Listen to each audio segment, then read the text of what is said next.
The broadcast is now starting. All attendees are in listen-only mode. All right, good afternoon, everybody. This is Bobby Rains here for our once every 3 weeks members only workshop.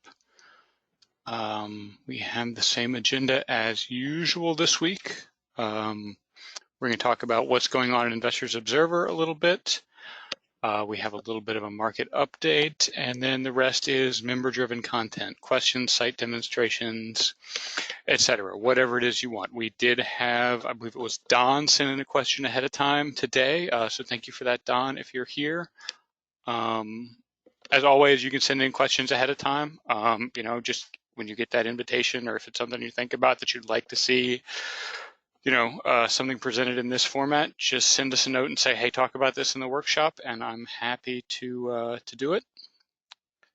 So yeah, and as always, if you have any questions during the presentation today, just put them in the question box and I'll either interrupt myself and get to it in the moment, or, if it seems more relevant to save to the end, I'll get to it then. But we really do try to make these as much for the subscriber as possible. So in terms of what's going on in Investors Observer, I actually have a very special guest today, and that is Marketing Director Logan Hutchinson, who's here to tell you about some new things we've been working on. We pass the webinar controls over to him, and we will go from there. All right, Logan. All right, thanks, Bobby. Right, can everyone see my screen now? Yes. Right, great. So hi, everyone. My name is Logan Hutchinson. I'm the Marketing Director here at Investors Observer. As part of my job, I aim to make sure that the feedback you provide shapes the product and service we provide for you. That being said, we've been working on a new upgrade to the stock ranking system that we think is going to provide even more value to your trading strategies. So I'm just going to give you a quick look at that, and we have a poll that we'd like you to answer to see kind of how you're feeling about that. If you don't answer that, we'd also like to hear from you. An email, call us, just let us know. So as you see here, this is the current stock ranking. This is the Apple page on the site. Bobby and his team have worked really hard in getting these rankings to work, and our UI team works really well to make them visual. As feedback goes, we've heard a lot from you guys about how we'd like to hear more about what these scores actually mean to you and kind of get a deeper dive text-wise in form of analysis. That being said, here's the new look that we've been working on. As you can see, we have a little bit of a sleek looking design when it comes to the scoring rankings. The aim here is to kind of get everything in one picture above the fold, so you can kind of compare overall what the stock is looking like. But even more to that, we've added a text description score for each analysis, which is actually dynamic based on the actual ranking or score that the stock gets in each segment. So if we go into something like a short-term technical, as opposed to just giving you the 76 and giving you the rank in technology, we're actually giving you an explanation of what this 76 might mean to you. So when we talk about the stock's trading pattern over the last month has been bullish without getting too overextended, we then go into what it actually ranks overall against all other stocks we're measuring, as well as the rank in technology and consumer electronics. We are also adding another text feature that'll give you more insight as to who the short-term technical analysis is most useful for, as well as the other stocks. So say you're a value investor, you're a long-term investor, you're a short-term investor. We'd really like to kind of aim and tell you which ranking might be most important to you depending on your strategy. Each score will have this explanation in text. I will also try to add some screenshots of this into the forum, so you can keep looking at these. We'll also send out a recording so you can kind of get another view of this. Also, don't be scared by the Apple price here. This is all test data and not actually live. So as we start breaking down these scores even more, we'll try to make this dynamic text a little bit better. So what we want to hear from you is, one, very simply, which design do you like the best, the current one or the new one? And that's with the text and the new design and look and feel.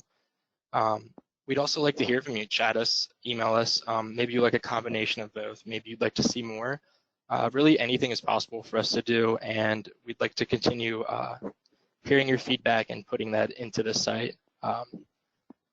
That being said, I will pass things over back to Bobby.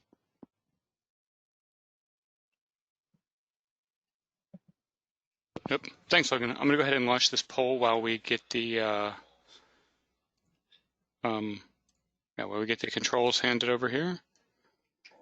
If you could just click, whether you like the current page better, you like the new page that Logan just showed you, or if you'd like some combination of the two, maybe the text descriptions with the current design. If you could vote for that, we will take that into consideration. Other feedback you have, you can hit the help button on the website and send us that by email as well.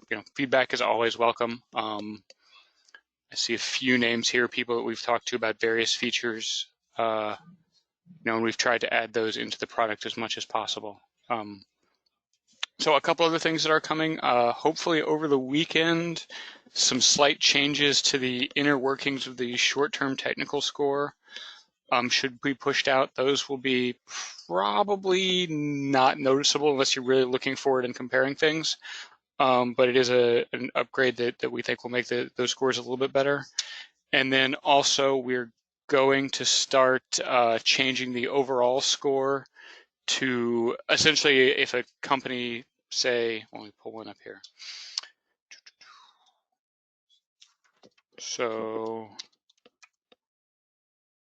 we'll use Apple. Apple has all the scores here. And so what we're going to do is essentially if we don't have enough data to make a long-term technical score or a fundamental score, rather than just sort of, averaging the scores we do have, we're going to actually pull that overall score down to reflect sort of a lower confidence in the stock because there's less data available about it. And we're hoping that should go in over the weekend, so you'll probably notice that Monday. We'll let you know about that, and we've got lots of other things in the hopper, so we will hopefully be making more of these announcements soon. All right, hope everybody has had a chance to vote in the poll. If you haven't, please go ahead and do so before I close it up, and we will move on.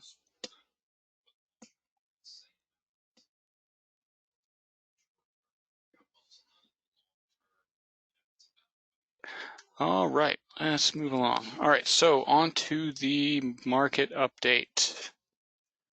So this is the chart we usually have. I think these moving averages are different from what we usually do. But it's basically 1 year of daily candles. We got a question earlier this week from Kevork, who's another frequent contributor to the webinar. We appreciate that, Kevork. And he wanted to know sort of an outlook for the S&P 500, which, we're not really in the prediction business. I don't have a year-end price target for the S&P, but the thing I would point out on this chart in particular is how far we are away from the 200-day moving average.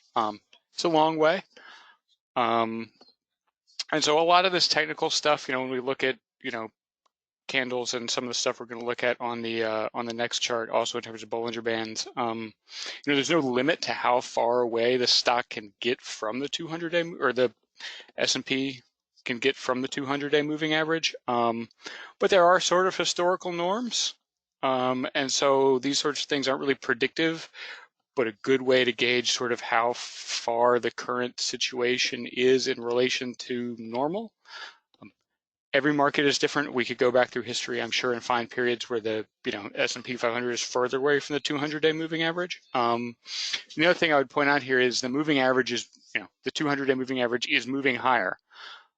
So we don't have to go down to get closer to the 200-day moving average. We could just go sideways and get closer to the 200-day.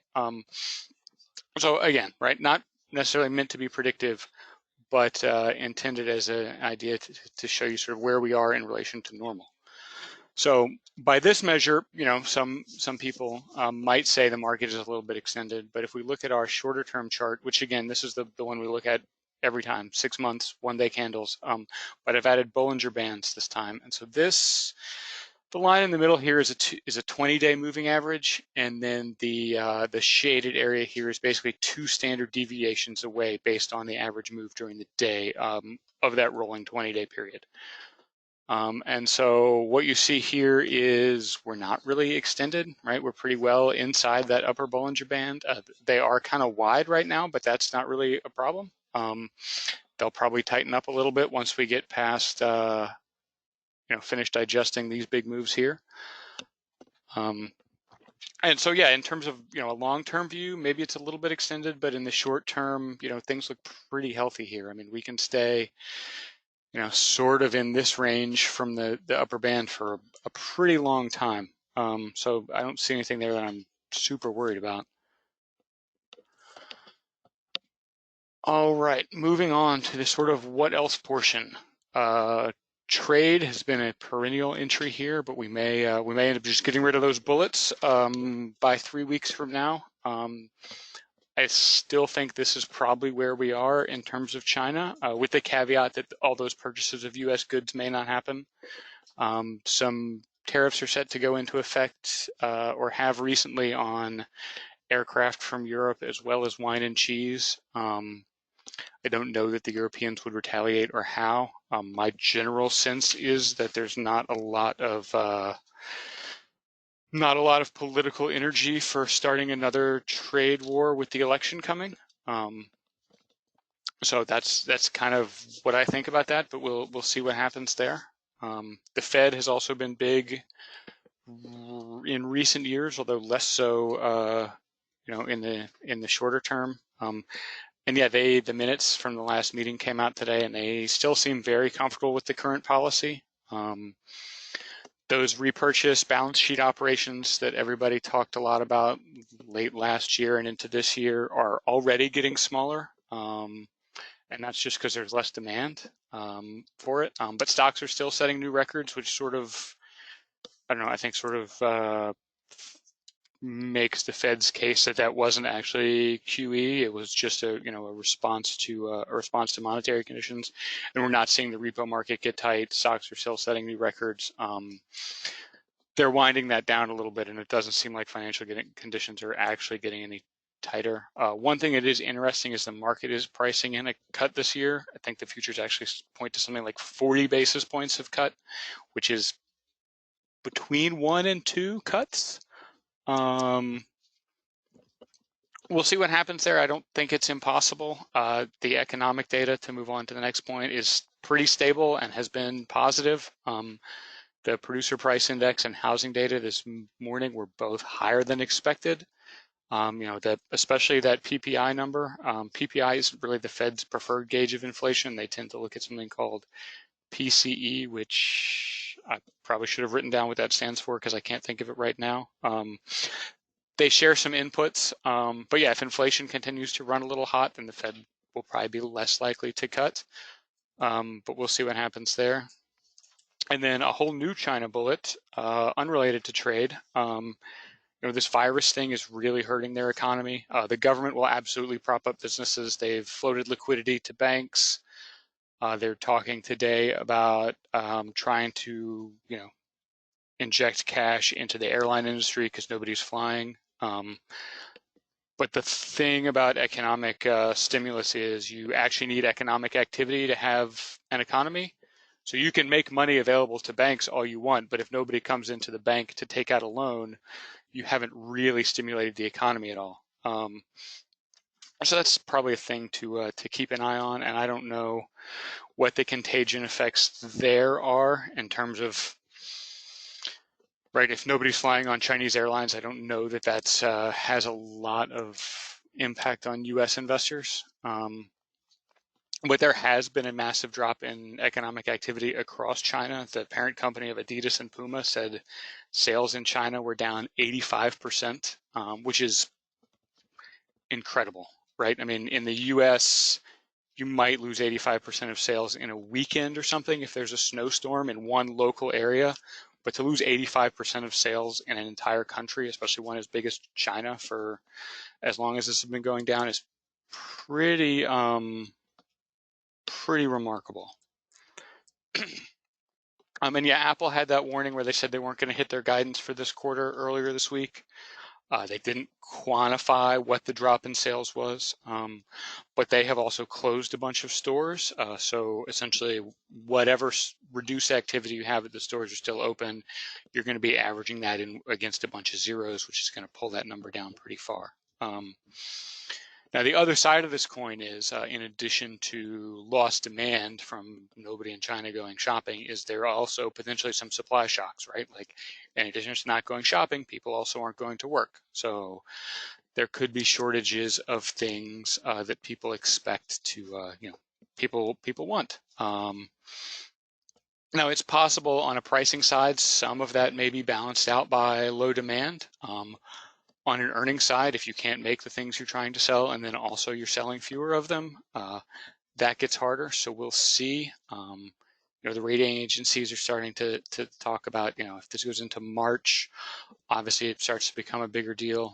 The longer we go where we're not don't have a normal economic situation in China, I think the bigger deal it is for earnings. But right now, how big a deal and for whom is really hard to tell, just because we don't have the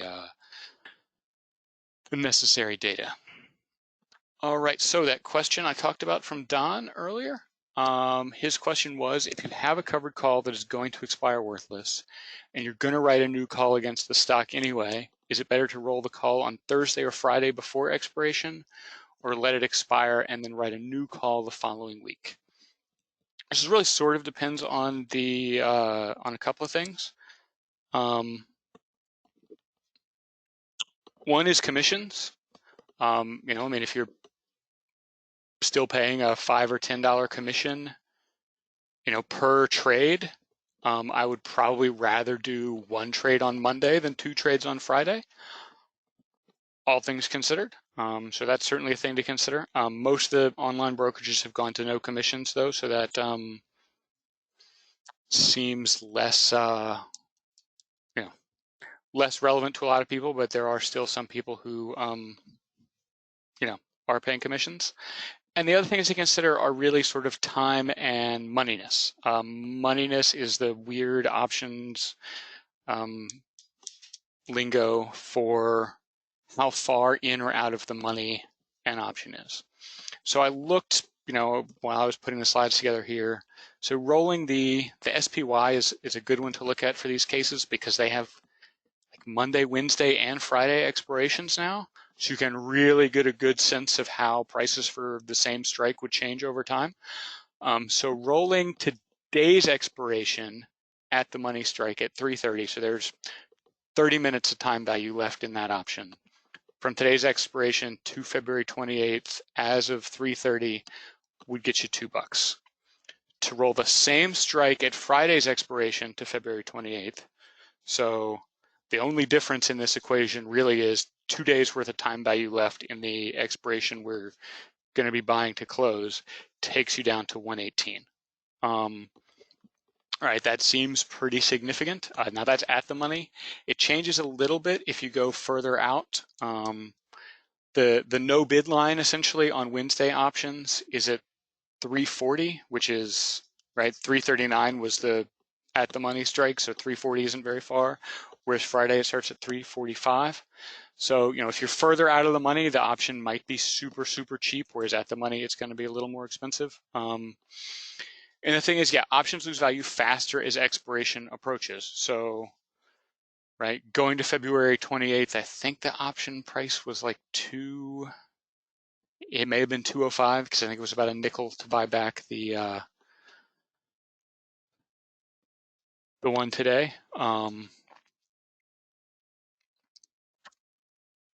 And so, right, that's $5 of time value for 30 minutes.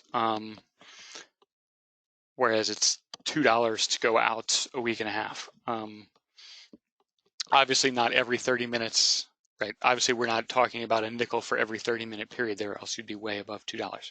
So that's the thing to consider. If they're right at the money, you may do that. The options also lose value faster the further out of the money they are. So that 2 days may look a lot different if you're, 2 or 3 or 5% out of the money. That math starts to look a lot different at that point.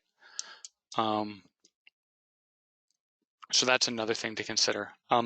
Those right at the money ones, I sort of prefer, especially if you're only going out a week or so, because the day does get significant on the other end. And especially if you think, right, like, yes, this is only $1.18. Oh, sorry.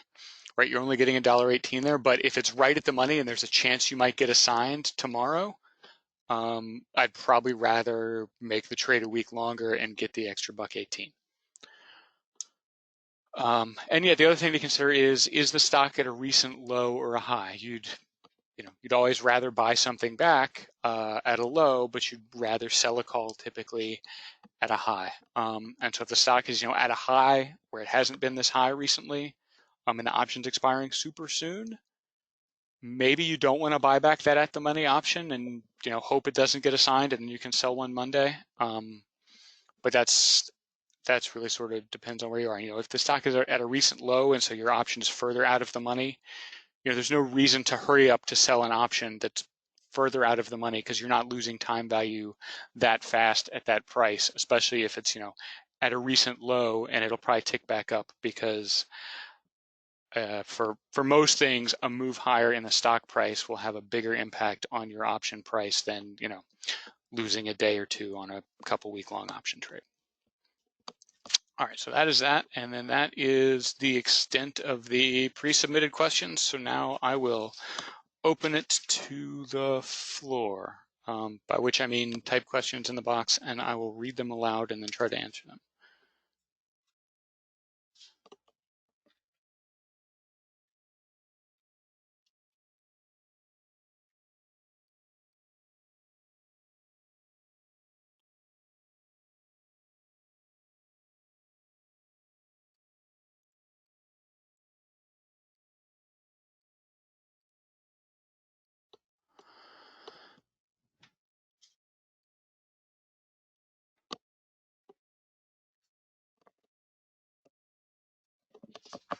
So yeah, as always, all right. As always, this session is being recorded. We will send out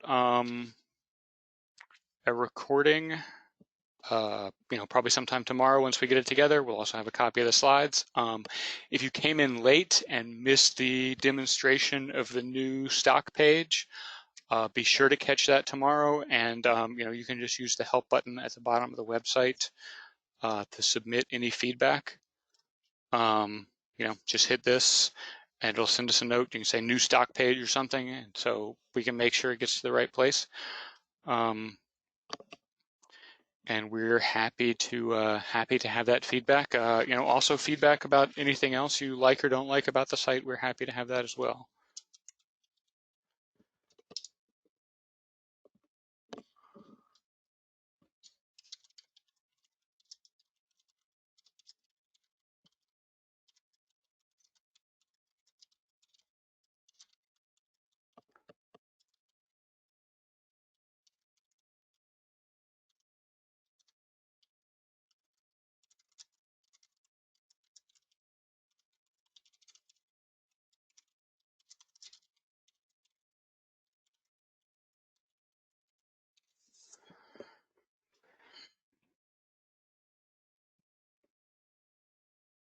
All right, I don't see a lot of questions coming in. In fact, I don't see any questions coming in. So I'll go ahead and wrap things up. Yeah, our next workshop will be in 3 weeks, which is 26/4/11, March the 11th. So we'll send out invitations ahead of that. As always, if you have questions that you'd like to see discussed in this format, you can send them in whenever, and we will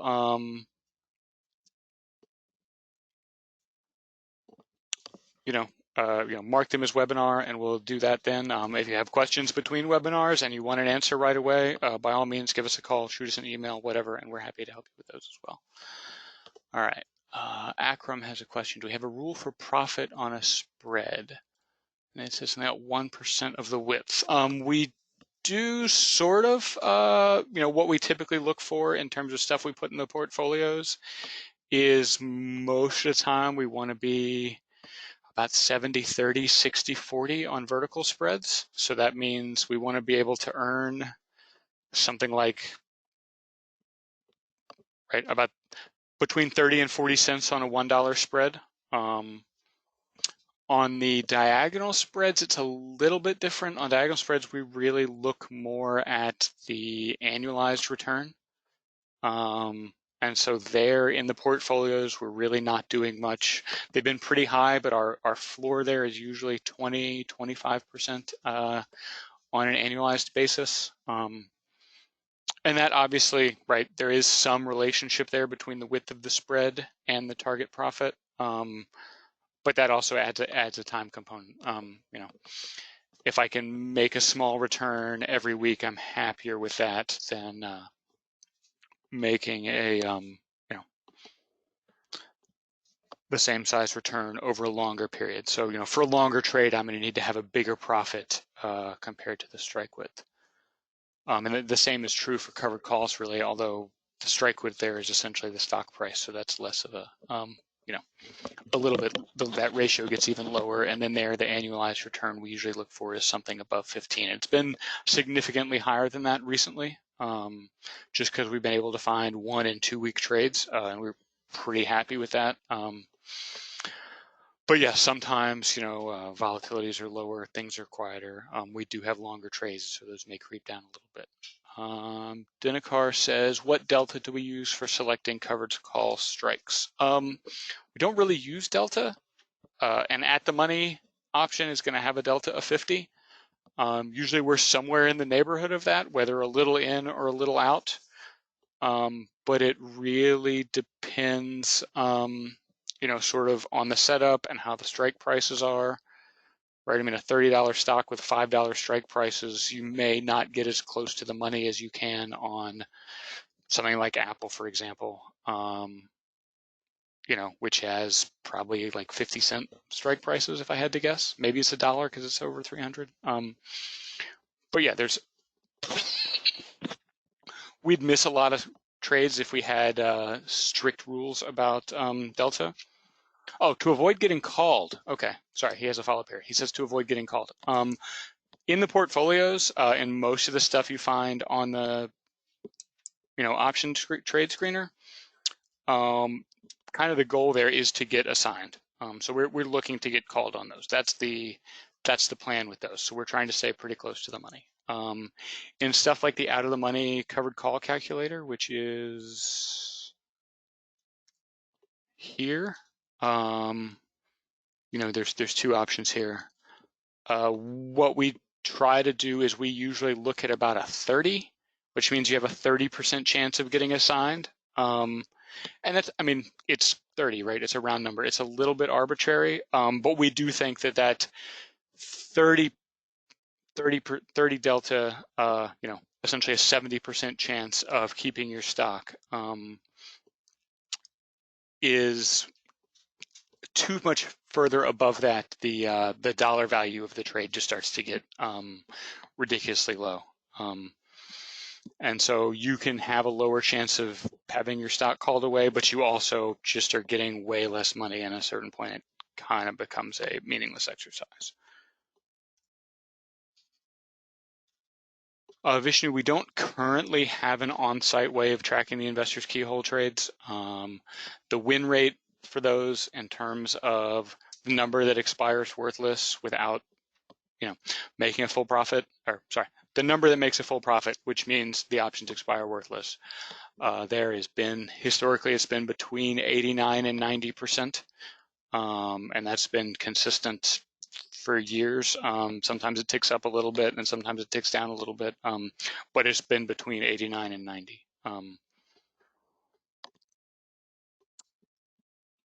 Yeah, so Akram, I would suggest if you're interested in a covered call like trade and have a smaller account, the diagonal spreads may be the place to look.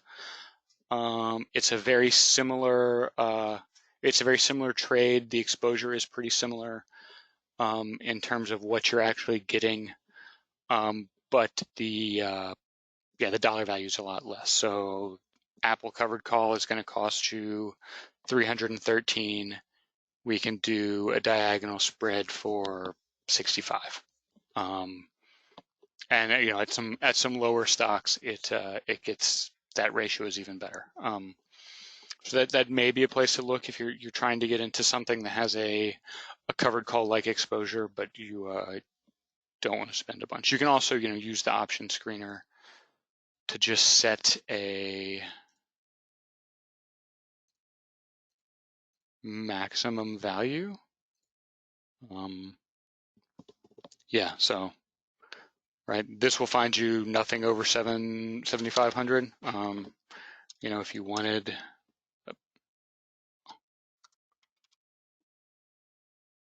there we go. Yeah, if you wanted to cut it down to like 4,000, you can do that also. So that's one way to try to find the ones that are smaller, because yeah, so some of those tech companies especially, the stocks have just gone up faster than they can split, and the numbers are real high.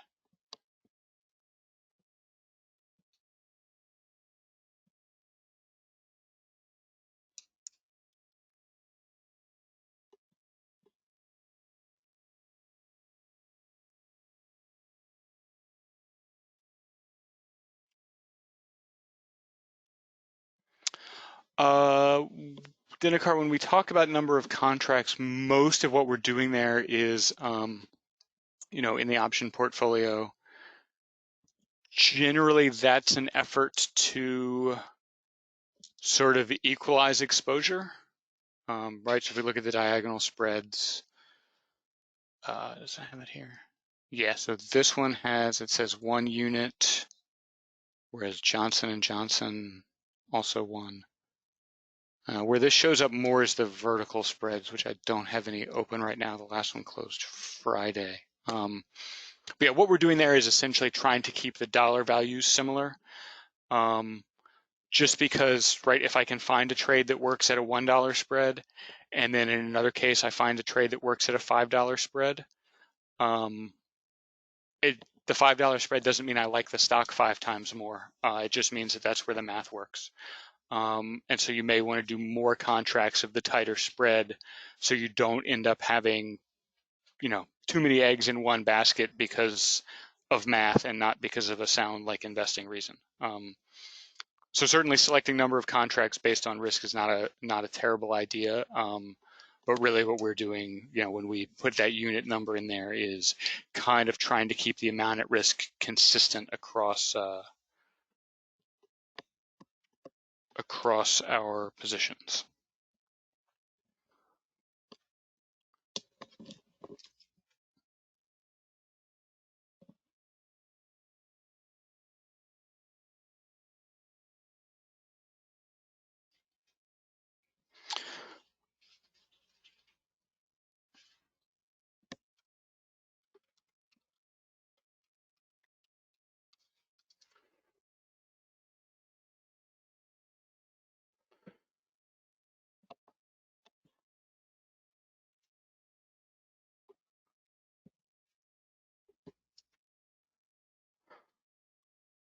All right, so yeah, like I said earlier, we'll send out this recording tomorrow. Next workshop will be March 11th. Don't be afraid to get in touch if you have questions between now and then. And I will talk to you soon. Thank you.